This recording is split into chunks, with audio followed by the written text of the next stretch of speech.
Good morning, welcome, नमस्कार। आज फिर से हम लोग क्लाइमेटोलॉजी के कुछ इंटरेस्टिंग क्वेश्चंस को डिस्कस करेंगे और ये discussion UPSC, state PCS, defence, UGC net और पीजीटी के एग्ज़ामों के लिए बहुत ज़्यादा बेनिफिशियल हो सकता है।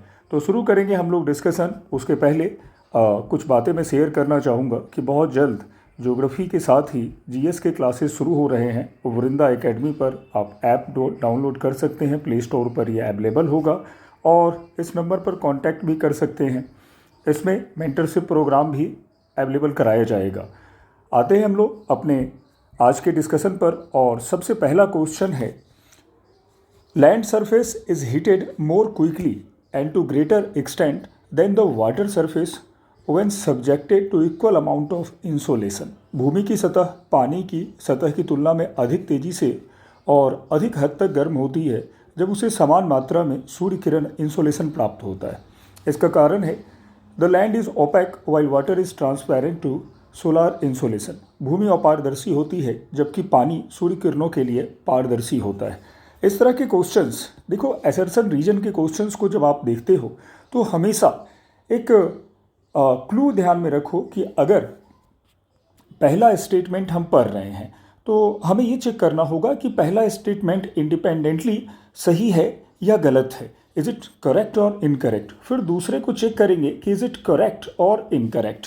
अब दोनों के बीच में कोरिलेशन को हमें पता करना होगा और कोरिलेशन कुछ इस तरह से है कि इसको ये जस्टिफाई कर देगा कि भाई पहला जो स्टेटमेंट है that is outcome of the region. तो एक बार हम लोग इस चीज़ को समझ लेते हैं, फिर आगे चलेंगे कि देखो जब हम बात करते हैं लैंड और ओशियन की तो यहाँ पर लैंड और ओशियन के कैरेक्टरिस्टिक्स में बहुत ज़्यादा अंतर होता है।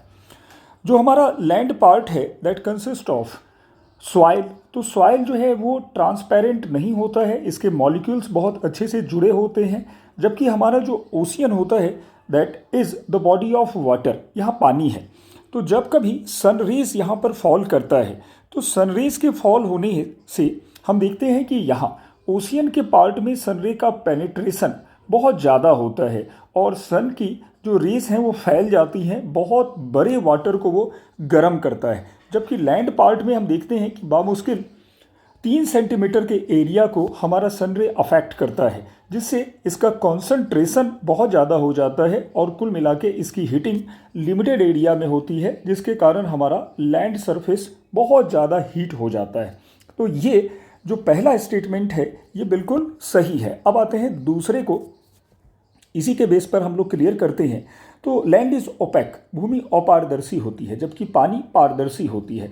तो ये भी इसका करेक्ट एक्सप्लेनेशन है और इसीलिए इसका आंसर ए होगा। Both A and R true and R is the correct explanation of A. आते हैं दूसरे क्वेश्चन की तरफ और ये क्वेश्चन फिर से इंसोलेशन पे है और इंसोलेशन से जुड़ा हुआ ये क्वेश्चन कुछ इस तरह से है, विच of the following does not affect the distribution of insolation. निम्नलिखित में से कौन सा सूर्य किरण के वितरण को प्रभावित नहीं करता है? अल्टीट्यूड, एंगल ऑफ सन रे, लेंथ ऑफ द डे, दिन की लंबाई और ओशियन करंट, महासागरीय धारा। देखो बहुत आसान है इस टॉपिक को समझना। आप जानते हो कि हमारा जो सन है, सन से आने वाले जो रेज होते हैं वो रेज इंसोलेशन कहलाते हैं, वो विकिरण ही इंसोलेशन कहा जाता है। जब ये इंसोलेशन हमारे ग्राउंड सरफेस पे आता है तो बहुत सारे ऐसे फैक्टर्स हैं जो इस इंसोलेशन के अमाउंट को डिटरमाइन करते हैं। फॉर एग्जांपल अगर हम अपने इक्वेटोरियल रीजन को देखें तो यहाँ पर डायरेक्ट सनरे रिसीव होता है, जिसके कारण यहाँ पर टेम्परेचर सालों भर ऊंचा दिखाई पड़ता है। तो पहला अगर हम देखें सूर्य के किरणों का कोण, तो इस बात से भी पता चलता है कि अगर हम पोलार रीजन पे जाएं तो हमारे एंगल कुछ टिल्टेड होने लगेंगे, इंक्लाइनेशन बढ़ेगा और जब इंक्लाइनेशन किसी रेस का बढ़ता है तो बहुत बड़ा सरफेस वो कवर करेगा और इस बड़े सरफेस पे जो अमाउंट ऑफ इंसोलेशन है वो धीरे धीरे कम हो जाएगा। तो रिजल्टेंट हीटिंग कम होगी इससे। तो जहाँ पर हमारा स्ट्रेट होगा वहाँ पर सोलार किरणों का रेडिएशन ज़्यादा होगा, हीटिंग ज़्यादा इम्पैक्ट करेगी, लेकिन जहाँ ओपेक होगा वहाँ पे हीटिंग लो होगी। तो बी ऑप्शन करेक्ट है। ऊंचाई के साथ लेते हैं कि देखो ऊंचाई, अगर हम हाइट को कंपेयर करें तो जो भी पार्ट एलिवेटेड होंगे, like suppose Himalaya, plateau of Tibet, तो that must be close to our sun, थोड़ा बहुत तो क्लोज हो ही जाएगा। तो जब क्लोज होगा तो अमाउंट ऑफ सनरेज वहाँ पर ज़्यादा मिलेंगे in comparison to the low lying area, जो नीचे का है वहाँ पर थोड़ा एटमॉस्फेयर का थिकनेस वगैरह भी बढ़ जाएगा। तो these are two principal reasons behind the variation in the distribution of insolation. Next is length of the day. तो ये तो बहुत क्लियर है कि अगर दिन की लंबाई सपोज 12 आवर है या 14 आवर है, तो इन दैट केस हमारा जो सोलार इंसोलेशन होगा अकॉर्डिंगली बहुत ज़्यादा रिसीव होगा। अगर लेंथ ऑफ द डे बहुत कम हो जा रहा है, सपोज 8 आवर हो जा रहा है, तो उस समय इंसोलेशन कम होगा और यू में एक्सपीरियंस दिस वेरिएशन कि भाई जाड़े के दिनों में जब हमारे यहाँ दिन छोटा होता है तो हम देखते हैं कि लो टेम्परेचर स्टार्ट हो जाता है। गर्मियों में जब दिन बड़ा होता है तो हमें ज़्यादा हीटिंग, ज़्यादा गर्मी महसूस होती है। तो ये 3 रीजन इसके सही हैं। As far as ocean current is concern, तो देखो ocean current no doubt temperature को कंट्रोल करते हैं। जहाँ पर भी हमारे वार्म ओशियन करंट इक्वेटर से फ्लो करके पहुँचते हैं वहाँ पर वो गर्मी बढ़ाते हैं कुछ इस तरह से, और जहाँ कहीं कोल्ड ओशियन करंट आते हैं वहाँ पे टेम्परेचर को वो कम करते हैं। तो ये यूजुअल फेनोमेना है, लेकिन इसका संबंध इंसोलेशन से नहीं है, बल्कि इसका संबंध है रीजनल टेम्परेचर से, किसी क्षेत्र विशेष के टेम्परेचर से। तो that is why option D will be incorrect. ठीक है, कोई डाउट वगैरह हो तो आप इसमें कमेंट करके पूछ सकते हैं। अब आते हैं हम लोग, एक बहुत इंटरेस्टिंग क्वेश्चन है और इसे यूपीएससी ने पहले भी पूछ रखा है, पैटर्न थोड़ा चेंज था वहाँ पर। Match the list 1 and list 2 and select the correct answer using the code given below. List 1 को लिस्ट 2 से मिलाना है और ये पूरा है डिस्ट्रीब्यूशन ऑफ वाटर से। देखो वाटर का डिस्ट्रीब्यूशन बहुत अलग है हमारे यहाँ, और यहाँ पर इन्हीं के परसेंटेज को डिस्कस किया गया है। सबसे पहला ऑप्शन ए महासागर, ice cap, atmosphere and river, और इनके परसेंटेज है। तो हमारा जो डिस्ट्रीब्यूशन है वो ये कहता है कि हमारे जो ओशियन बॉडी है, ओशियन बॉडी में वाटर बहुत ज़्यादा है, दो दे आर सलाइन। तो सेलाइन वाटर है, लेकिन पानी सबसे ज़्यादा हमारे महासागरों में है। टोटल पानी जो हमारे यहाँ अवेलेबल है उसका अराउंड 97% पानी हमको ओशियन में मिलता है, और ये सारा पानी खारा है। तो ए ऑप्शन का हमारा 3 आंसर होगा। तो ए में 3 के साथ पहले चलते हैं। उसके बाद देखो लगभग 2% पानी हमको मिलता है हमारे पोलर आइस कैप में। हिमटोपियाँ जो ध्रुवीय हैं यहाँ पर जमा हुआ है इन फॉर्म ऑफ आइस। तो 2% के साथ हम लोग चलते हैं पोलर आइस कैप को। बी का 4 होगा। आंसर तो हालांकि मिल गया है, दैट विल बी ए, लेकिन और समझ लेते हैं। देखो वायुमंडल में जो जल है, वायुमंडल में जल कई रूपों में मिलता है। सबसे पहला तो ये वाटर वेपर के रूप में मिलता है। इसके ऊपर ये जाता है तो फॉर्म ऑफ कंडेंसेशन दिखाई पड़ते हैं। कई बार ये क्लाउड के फॉर्म में होता है, कई बार ये फॉग के फॉर्म में होगा, कई बार मिस्ट के फॉर्म में होगा। बाद में हम देखते हैं कि रेनफॉल के समय भी कुछ पानी हमारे एटमॉस्फेयर में जाता है। तो एटमॉस्फेयर हमारा एक बहुत बड़ा रिजर्व है वाटर का, और यहाँ पर पानी हालांकि बहुत कम है, दैट इज़ 0.0019, लेकिन वो हमारे रिवर में फ्लो होने वाले वाटर से बहुत ज़्यादा है। रिवर में जो पानी फ्लो करता है वो तो बस एक सरफेस फ्लो है जो मुश्किल से 5 दिन 7 दिन तक रिवर में रहता है, और उसके बाद वो ओशियन में ड्रेन हो जाता है। तो this way the correct answer will be A, C का 2 और डी का 1। ये क्वेश्चन पहले भी पूछा गया है एंड अगेन दिस में आस्क। तो इसको अच्छे से ध्यान रखना है, आपको डेटा याद नहीं रखना है, बस एक ट्रेंड याद रख लो कि हमारे रिवर्स में बहुत कम पानी है in comparison to river, more water found in our atmosphere. उससे ज़्यादा आइस कैप में है और उससे ज़्यादा ओशियन में दिखाई पड़ते हैं। तो इस तरह के क्वेश्चन यूपीएससी ने पूछ रखे हैं, स्टेट पीसीएस ने पूछ रखे हैं, और डिफेंस के एग्जाम में भी दिखे हैं। तो बी श्योर अबाउट दैट कि दिस में रिपीट अगेन। अब आते हैं अगला कि which of the following statement is true about insolation. सूर्य का जो सूर्य तप होता है उसके बारे में कौन सा कथन सत्य है। ये भी पीछे आ चुका है। Earth surface receives its energy as short wave electromagnetic radiation. पृथ्वी की सतह अपनी ऊर्जा को लघु तरंगों वाले विद्युत चुंबकीय के रूप में प्राप्त करती है। On an average earth receive 1.94 calorie per square centimetre per minute at the top of the atmosphere.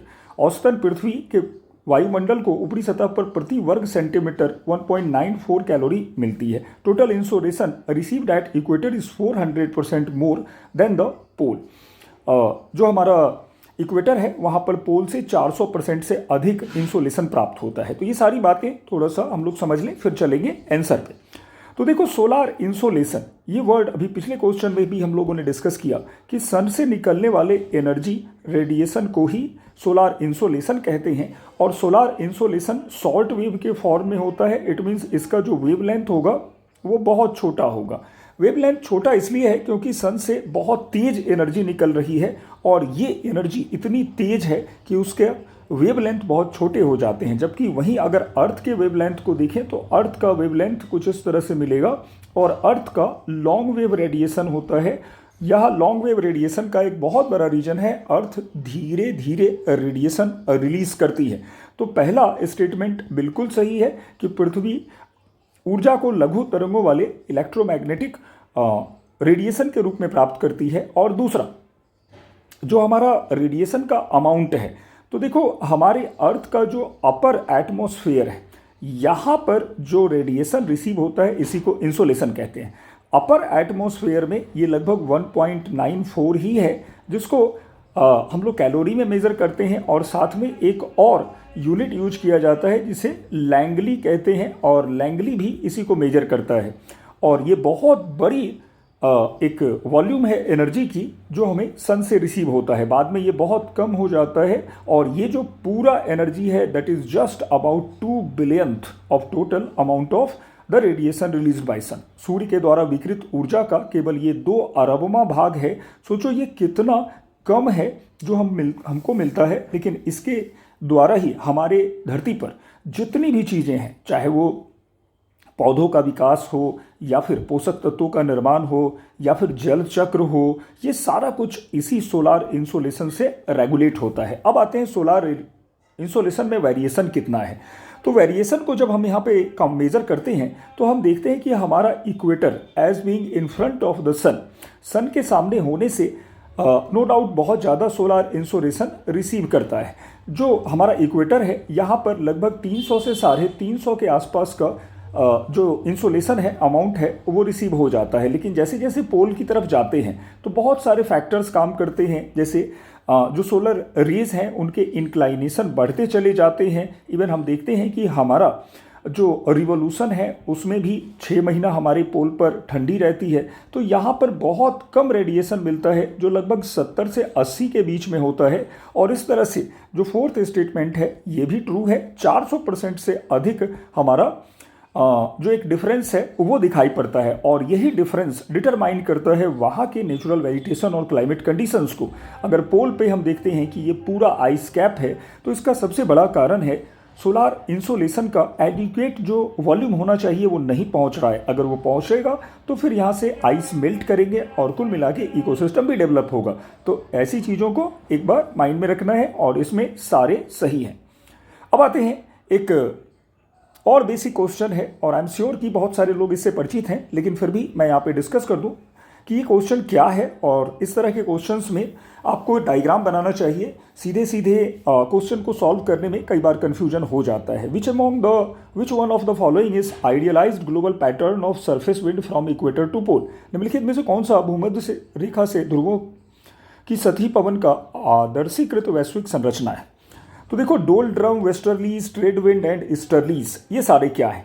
तो जब आप हमारे अर्थ के प्रेशर बेल्ट को और साथ में विंड सिस्टम को क्रॉस चेक करते हो तो हम देखते हैं कि हमारे अर्थ पे टोटल 7 प्रेशर बेल्ट का फॉर्मेशन होता है। Between 5 degree north to south जो प्रेशर बेल्ट बनता है इसको विषुवत रेखीय निम्न दाब क्षेत्र या इक्वेटोरियल लो प्रेशर कहा जाता है। इसके बाद हम 25 टू 35 के बीच बढ़ते हैं तो हमको दिखाई पड़ता है सब ट्रॉपिकल हाई प्रेशर। इसके बाद आगे जाते हैं तो दिखाई पड़ता है सब पोलार लो प्रेशर और फाइनली हमको मिलता है पोलार हाई प्रेशर। तो इस तरह से दोनों हेमिस्फीयर में हमको अलग अलग प्रेशर बेल्ट दिखते हैं जिनके नंबर्स टोटल 7 हैं। अब इन्हीं के बीच में हम विंड का सर्कुलेशन देखते हैं। तो जो हमारा इक्वेटोरियल लो प्रेशर बेल्ट है इसी को अल्टरनेटली डोल ड्रम कहा जाता है क्योंकि ये बहुत काम और पीसफुल रीजन होता है। इस इक्वेटोरियल लो प्रेशर की तरफ फुल तरफ, दोनों तरफ जो हमारे सब ट्रॉपिकल हाई प्रेशर हैं, यहाँ से विंड का फॉर्मेशन होता है और यही विंड हमारी कहलाती है ट्रेड विंड। इस तरह से ट्रेड विंड चलते रहती है। तो जब हम देखें डोल ड्रम, तो डोल ड्रम के बाद हमको मिलना चाहिए ट्रेड विंड। ट्रेड विंड के ऊपर जाते हैं तो यहाँ पर फिर से हमको सब ट्रॉपिकल हाई प्रेशर दिखता है और इससे दूसरी दिशा में एक नए विंड का फॉर्मेशन होता है, जिसको हम लोग वेस्टर्लीज के नाम से जानते हैं, क्योंकि ये वेस्ट से ईस्ट की ओर फ्लो करती है। और सबसे लास्ट में जब पोलार एरिया की ओर जाते हैं तो यहाँ फिर से ईस्टर्ली बनता चला जाता है। तो इस तरह से जो ऑप्शन सी है वो करेक्ट है। और यहाँ पर जब भी आप क्वेश्चन बनाएं तो I am suggesting you draw diagram only, then you will have the right answer. नहीं तो ये गलत हो जाते हैं जब तक डायग्राम को नहीं लिया तो। अब सबसे लास्ट का क्वेश्चन आज का डिस्कस करेंगे। विच of the following is true about the cumulonimbus cloud. निम्नलिखित में से कौन सा कथन कपासी वर्षा मेघ के बारे में सत्य है? Cumulonimbus cloud are typically associated with calm weather. कपासी वर्षा मेघ आमतौर पर शांत मौसम स्थितियों से जुड़े होते हैं। These cloud are capable of producing thunder storm, lightning and tornado. ये मेघ तूफान आकाशीय बिजली बवंडर को उत्पन्न करने में सक्षम होते हैं। Cumulonimbus cloud forms at lower altitude typically below 1000 metre. कपासी वर्षीय मेघ निम्न ऊंचाई पर बनते हैं और सामान्यतः 1000 मीटर के नीचे होते हैं। They are often associated with stable atmospheric condition. ये अक्सर स्थिर वायुमंडलीय स्थितियों से जुड़े होते हैं। देखो यहाँ पर जो मेन कंसर्न है क्लाउड, ये कॉन्डेंसेशन का एक फॉर्म है और हम लोग जानते हैं कि क्लाउड क्या है। तो क्लाउड जब हमारा वाटर वेपर कंडेंस करता है, संघनित होता है, तो इसी फॉर्म को क्लाउड कहते हैं। इंटरनेशनल क्लासिफिकेशन क्लाउड के अकॉर्डिंग हमारे पास टोटल 10 टाइप के क्लाउड होते हैं। इनमें से जो 2 क्लाउड हैं, एक क्यूमुलोनिम्बस और एक क्यूमुलस क्लाउड, ये दोनों क्लाउड वर्टिकली बहुत ऊंचे होते हैं। तो जो हमारा क्यूमुलोनिम्बस क्लाउड है, that is one of the most extensive cloud on earth atmosphere. इसकी जो हाइट होती है वो लगभग 1 किलोमीटर से स्टार्ट होती है and that goes up to the upper limit of the troposphere. Troposphere के अपर लिमिट तक ये पहुंचता है। तो ये पूरा क्लाउड लगभग 12 to 14 किलोमीटर ऊंचा होता है और नीचे 1 किलोमीटर के आसपास स्टार्ट हो जाता है। ये ब्लैक कलर्ड क्लाउड हैं और इसमें जो वाटर वॉल्यूम है वो बहुत ज़्यादा होता है। ये रेन बियरिंग क्लाउड है। जब भी ये क्लाउड का फॉर्मेशन होता है तो न केवल बहुत तेज वर्षा होती है, मूसलाधार टोरेंशियल रेनफॉर्म होते हैं, बल्कि यहाँ पर हम देखते हैं कि थंडर स्टॉर्म की भी घटनाएं होती हैं, लाइटनिंग होती है।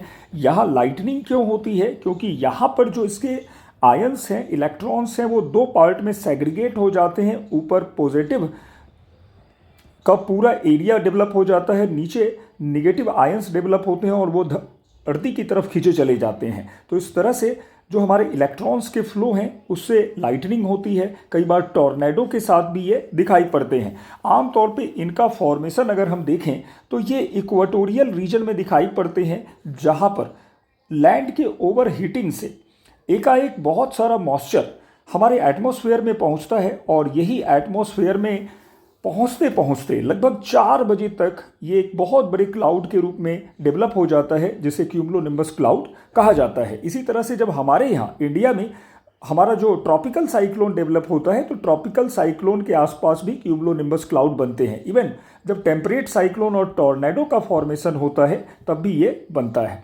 तो इसका बी ऑप्शन सही है। बाकी के जो ऑप्शंस हैं इतने डिस्कशन के बाद आप खुद ही समझ सकते हो कि शांत मौसम से ये कभी नहीं जुड़ा रहता है। Cumulonimbus cloud form eight lower altitude ऐसा कुछ नहीं है, ये बहुत ऊंचाई तक जाता है और स्टेबल एटमॉस्फेयर से इसका कोई रिलेशन नहीं है।